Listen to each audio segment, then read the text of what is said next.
Radhe Radhe. Hello everyone, let's begin with a new episode. 7 महीने बाद आसमान में काले बादल छाए हुए थे। ठंडी हवाएं चल रही थीं, पर इन हवाओं में कुछ डरावना था। नदी का पानी तेजी से ऊपर उठ रहा था। नदी का भाव इतना भयानक लग रहा था कि देखने में अगर कोई एक बार फिर जाए तो जिंदा वापस न आए। ब्रिज पर एक 6 फीट 2 इंच की परछाई नजर आ रही थी। सिर्फ उसकी पीठ नजर आ रही थी। उसने सफ़ेद शर्ट और काली पैंट पहनी थी। उसके बाल बिखरे हुए थे। एक हाथ से खून बह रहा था और दूसरे हाथ में उस इंसान ने खंजर पकड़ा हुआ था। उससे लगभग 100 मीटर की दूरी पर एक बेंटले कार खड़ी थी। उसके आसपास 2 पेड़ थे और उन पेड़ों के पीछे कुछ लोग छिपे हुए थे और उस ब्रिज के पास खड़े आदमी को देख रहे थे। उनके हाथों में गन थी। ब्रिज के पास मौजूद आदमी की आंखें बेहद ठंडी थी और कठोर थीं। उसके होठों पर एक डरावनी मुस्कुराहट थी। वह बिल्कुल साइको जैसा लग रहा था। उसने अपना एक कदम आगे बढ़ाया और उसने अपने हाथों से बहते खून को देखा, क्योंकि उसने अपने हाथ की नस काटी थी। फिर उसने अपने दूसरे हाथ में पकड़े खंजर को आगे किया और अपनी हथेली को भी बेरहमी से काटते हुए अपना हाथ ब्रिज के बाहर कर दिया। खून की बूंदें लगातार उस नदी के अंदर गिर रही थीं। वह आदमी अपना एक पैर रेलिंग पर खड़ा, फिर रेलिंग पर खड़ा हो गया। जो लोग पेड़ के पीछे थे वे हैरान हो गए। उनमें से एक ने हैरानी ने कहा, ये मरने वाला है। अगर ऐसा है तो हमारा काम बहुत आसान हो जाएगा। दूसरे आदमी ने शैतानी मुस्कुराहट के साथ कहा, मतलब आज टीजे खुद ही मर जाएगा। हमें खुशखबरी बॉस को सुनानी होगी। इतना कहकर वे सब हंसने लगे, मगर तीसरा आदमी एकदम से शांत हो गया। उसके दिमाग में कुछ चल रहा था। वह अचानक से बोला, इतने खुश मत हो। मैंने देखा है कि इन 5 महीनों में इसने कई बार ऐसी हरकत की है। पहले वह खुद की नस को काट लेता है और फिर ब्रिज से नदी में कूद जाता है, मगर फिर भी वह जिंदा है। वह तीनों शिकारी भरी नज़रों से टीजे यानी तंश को देख रहे थे, जो कुछ महीनों से ही ज़रूरत से ज़्यादा साइको और हार्टलेस हो चुका था। उसने न सिर्फ दूसरों को बल्कि खुद को भी बहुत टॉर्चर किया था। तंश रेलिंग पे खड़े होकर नीचे देख रहा था। उसकी कलाई से अभी भी खून बह रहा था। तंश ने ठंडी मगर डरावनी आवाज़ में कहा था ना, तुम्हारा इंतज़ार कभी नहीं करूँगा। भगवान ने इतनी मन्नतें की है कि हम दोबारा कभी ना मिलें। अमायरा, मैं तुम्हारे साथ क्या करूँगा, कुछ तुम सोच भी नहीं सकती। लेकिन मैं तुम्हारे परिवार को बर्बाद कर दूँगा। क्या फिर भी तुम नहीं आओगी? इतना कहते हुए एक साइको की तरह मुस्कुराया। उसकी आंखों में इस वक्त कोई भाव नहीं थे। वह अपनी आंखें एकदम से बंद करता है और अपने हाथों को हवा में उठाते हुए अचानक से ब्रिज से कूद गया। अगले ही पल वह नदी से अंदर समा गया। उसे लहरें तेज थी। अगले ही पल पानी पूरी तरह से शांत हो गया, मगर आसपास कोई नजर नहीं आ रहा था। सिर्फ पानी में खून बहता हुआ दिख रहा था। वहीं दूसरी तरफ बिजनेस की दुनिया में अलग ही जंग छिड़ी हुई थी। मिस्टर जिंदल कॉरपोरेशन में मीटिंग हॉल में मौजूद थे। कुछ देर तक मीटिंग चलती रहती है। वहीं का माहौल बहुत ही ज़्यादा गर्म था। कई बड़े बड़े बिजनेस मीटिंग रूम में मौजूद थे। कुछ देर में जैसे ही मीटिंग खत्म हुई, सब वहाँ से चले गए। मीटिंग रूम में केवल मिस्टर रायचंद और मिस्टर जिंदल मौजूद थे। उनके साथ उनके असिस्टेंट भी वहाँ पर थे। वह दोनों एक दूसरे को आंखों में देखते रहे। मिस्टर जिंदल की आंखों में नफरत नजर आ रही थी। उन्होंने अपनी मुट्ठी बंद की। उन्होंने कसकर अपने हाथ की मुट्ठी बंद की और वहाँ से उठकर चले गए। यह देखकर मिस्टर रायचंद उन्हें रोकते हुए बोले, 1 मिनट। यह सुनकर मिस्टर जिंदल के कदम रुक गए, मगर वो अजीब से मुस्कुराहट के साथ बोले, मिस्टर जिंदल, क्या अभी कुछ करना बाकी है? आपके बेटे ने तो हमें बर्बाद करके रख दिया। उसने हमारी पूरी कंपनी को अपने अंडर कर लिया है। यह सब कुछ मेरे खून पसीने की कमाई थी। आज हमारी अपनी बेटी के लिए पूजा रखी है। मैं नहीं चाहता कि आपका बेटा हर बार की तरह आकर तमाशा करे, इसलिए उसे संभाल कर रखिए, वरना मैं इस बार कानून का सहारा लूँगा। इतना कहते हुए तुरंत वहाँ से चले गए। उनकी आंखें एकदम लाल थीं। वही मिस्टर जिंदल अपना हाथ टेबल पर मारते हुए गुस्से से बोले, तंश ने इन महीनों में अपनी हद पार कर दी है। वे अपनी आंखों में कसकर बंद कर लेते हैं। मिस्टर रायचंद की आंखें लाल थीं। उनके चेहरे पर भी कोई भाव नहीं था, मगर उनके दिल में बहुत दर्द था। वे पहले जितने पावरफुल और घमंडी इंसान नहीं थे। कुछ ही देर में वे घर पहुंच जाते हैं। कार से बाहर निकलते ही उन्होंने देखा एक छोटा सा 2 मंजिला घर था जिसके बाहर छोटा सा गार्डन था। वे गहरी सांस लेते हैं और धीमे कदमों से अंदर चले जाते हैं। अंदर लिविंग एरिया में पंडित जी बैठे हुए पूजा कर रहे थे। सामने अमेरा की तस्वीर लगी थी और उस पर हार चढ़ा हुआ था। मिसेस रायचंद रो रही थी। अरमान और आदित्य उन्हें संभाल रहे थे। उन दोनों के ही चेहरे पे कोई भाव नहीं थे, मगर आंखों में साफ गुस्सा नजर आ रहा था। अरमान जैसे ही मिस्टर जिंदल को देखते हैं वह उनके पास जाता है। मिस्टर जिंदल बिल्कुल ही बिखरे हुए इंसान की तरह लग रहे थे। उन्होंने धीमी आवाज़ में कहा, उस इंसान ने सब बर्बाद कर दिया। यह आखिरी डील भी हमारे हाथ से चली गई। उसने सिर्फ मेरे खून पसीने की कमाई नहीं बल्कि मेरी बेटी को भी मुझसे अलग कर दिया। इतना कहते हुए अपनी आंखें बंद कर लेते हैं। उनकी आंखों में हल्के से आंसू थे, पर उन्होंने खुद को संभाला हुआ था। वह मिसेस रायचंद के पास जाते हैं। मिसेस रायचंद एकदम से उनके गले लग जाती है और रोने लगती है। वह उन्हें संभालते हैं। पंडित जी मंत्र पढ़ना शुरू करते हैं। ठीक उसी वक्त कई सारी कार्स उस घर के सामने आकर रुकती हैं। सभी गार्ड्स उस कार को चारों तरफ से घेर लेते हैं।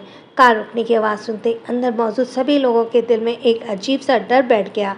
तभी बैक सीट का डोर ओपन हुआ और एक लेदर का सूट नजर आया। तंश कार से बाहर निकलते ही शैतानी मुस्कुराहट के साथ उस घर को देखता है, फिर एटीट्यूड के साथ अपने बालों में हाथ फेरता है और अपने कॉलर को सही करते हुए दबंगई के साथ अंदर जाता है। तंश कार से बाहर निकलता है और शैतानी मुस्कुराहट के साथ घर को देखता है, फिर एटीट्यूड के साथ अपने बालों पे हाथ फेरता है, अपने कॉलर को सही करते हुए दबंगई के साथ अंदर आता है। उसकी कलाई से अभी भी थोड़ा खून निकल रहा था। उसके कपड़े पूरी तरह से भीगे हुए थे और वह पूरा साइको लग रहा था।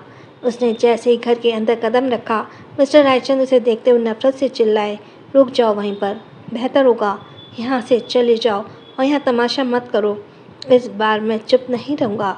तंश बिल्कुल नहीं रुका। वह चलते हुए मिस्टर रायचंद के करीब आने लगा। अरमान उसके ठीक सामने आ जाता है और उसे गुस्से से देखने लगता है, मगर तंश की शैतानी मुस्कुराहट कम नहीं हुई।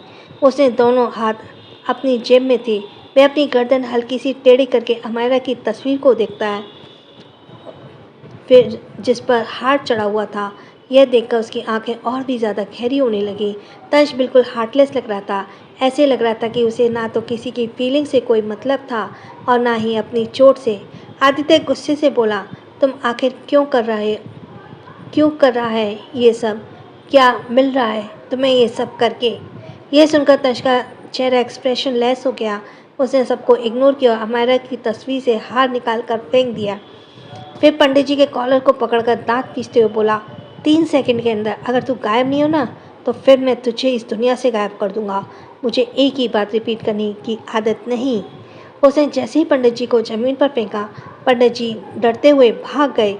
मिसेस रायचंद रोते रोते बेहोश हो गई। आदित्य गुस्से से आगे बढ़ा, तुम, मगर सभी गार्ड जल्दी से उसे पकड़ लेते हैं। तंश किसी राजा की तरह एक कुर्सी पर बैठ गया और उसने एक पैर पर दूसरे पैर को चढ़ाते हुए एटीट्यूड और घमंड से बोला, अभी अभी तुमने सवाल किया कि मैं ये सब क्यों कर रहा हूँ। कहते हुए वह अमायरा की तस्वीर पर बहुत ही अजीब तरीके से हाथ फेरता है। उसके आंखों से अलग ही जुनून और नफरत नजर आ रही थी। कुछ देर तक पागलपन से अमायरा को फोटो को देखने के बाद एक एक शब्द पर जोर देते हुए बोला, ये सब कुछ सिर्फ इसके कारण हो रहा है। आप सब काफ़ी खुशकिस्मत हैं जो अभी तक जिंदा है और रहने के लिए एक छत है। जितनी ज़्यादा देर आपकी बेटी वापस आने में लगाएगी उतनी ही बदतर जिंदगी आप सबको मिलेगी। मिस्टर रायचंद इस बार खुद के आंसू नहीं रोक पाए और दर्द से बोले, मर चुकी है वो। क्या तुम चाहते हो उसकी आत्मा को शांति भी ना मिले? तुम्हें हमदर्द देना है ना तो दे दो, पर मेरी बेटी के लिए शांति पूजा अच्छे से होने दो। तंश किसी शैतान की तरह हंसने लगा। उसकी हंसी जोरों तक गूंज रही थी। हर कोई उसकी इस तरह की हंसी से डरने लगा। अचानक ही तंश रुक गया और उसने हाथों में पकड़ी तस्वीर को ज़मीन पर फेंकते हुए गुस्से से बोला, वो धोखा दे रही है सबको। वो जिंदा है, जैसे वो मुझे धोखा दे रही है वैसे ही वो आप सबको भी धोखा दे रही है। वो बेरहम बन चुकी है, पर मैं उसे बताऊंगा बेरहमी किसे कहते हैं। मैं हर हद पार करूंगा उसे दर्द देने के लिए। जिस दिन वो मुझे मिल गई उसे सिर्फ दर्द के और नफ़रत मिलेगी। उस दिन अगर आप पूजा रखना चाहते हैं तो रख सकते हैं, क्योंकि फिर वो हमेशा हमेशा के लिए मेरी कैद में होगी। उसका आप सबसे कोई रिश्ता नहीं होगा।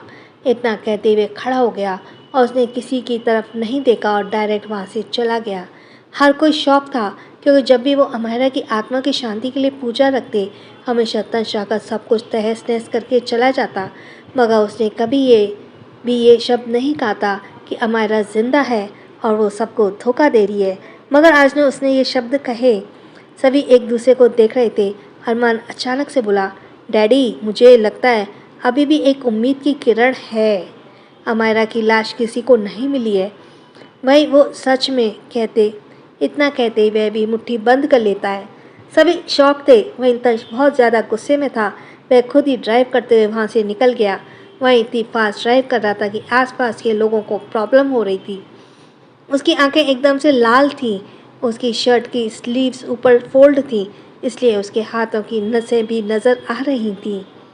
उसकी कलाई से दोबारा खून बहने लगा और उसकी आंखों के सामने अंधेरा छाने लगा। उसका सिर भारी होने लगा।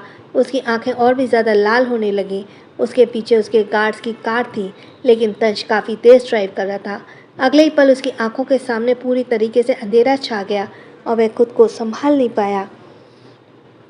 उसकी कार सड़क के किनारे चली गई। पहले उसकी कार पेड़ से टकराई और फिर पलटते हुए काफ़ी दूर जा गिरी। जब कार पेड़ से टकरा थी तो धमाका इतना तेज़ हुआ था जिसने जो लोग पैदल जा रहे थे सभी चौंक गए। तंश के गार्ड जल्दी से वहां पहुंचे और सामने का नज़ारा देखकर शॉक्ड हो गए। तंश की कार के आसपास सिर्फ धुआं ही धुआं नजर आ रहा था। वहीं दूसरी तरफ तनिष एक्सप्रेशनलेस भाव से अपने केबिन में बैठा एक फाइल पढ़ रहा था। उसने टाइम देखा, फिर फाइल रखकर केबिन से बाहर निकल गया। तभी उसकी नज़र शुगर पर गई, जो एक पेशेंट को चलने में मदद कर रही थी। उसकी नज़र जैसे ही तनिष पर गई, उसे एकदम से घबराहट होने लगी। कुछ महीने पहले उसके और तनिष के बीच बहुत दूरी आ गई थी। शुगर एकदम से नज़र फेर लेती है, जैसे उसे जानती ही ना हो। फिर वह उस पेशेंट को लेकर चली जाती है। तनिष वह देखकर अपने दांत पीस लेता है। ठीक उसी वक्त एक जूनियर डॉक्टर भागते हुए आया। उसने घबरा कर कहा, सर ने फिर से खुद को नुकसान पहुंचा लिया। यह सुनकर तनिष गुस्से में एंट्रेंस की तरफ भागता है। पहले से ही कुछ डॉक्टर स्ट्रेचर पर तनिष को लिटाकर ला रहे थे, जिससे सिर पर एक हाथ में खून बह रहा था। सो कंटिन्यू क्या है अमायरा, क्या वो सही सलामत होगी? तंश की नफरत क्या अंजाम मिलेगा? तंश का पागलपन किस हद तक जाएगा? So thanks for listening. छोटों को प्यार, बड़ों को सम्मान। राधे राधे।